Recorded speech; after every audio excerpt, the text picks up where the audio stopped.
Do you ever stop and listen to the sounds that your house makes? I'm not talking the ones that you know, like the ice machine or the refrigerator and stuff, clocks, things like that.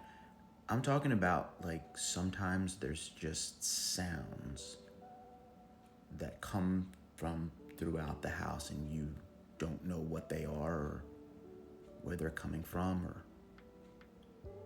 what makes them go and what makes them stop.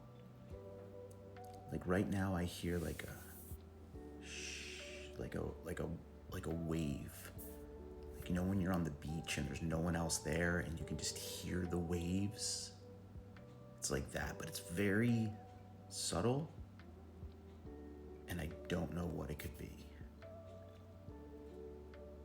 I hope the basement's not flooded.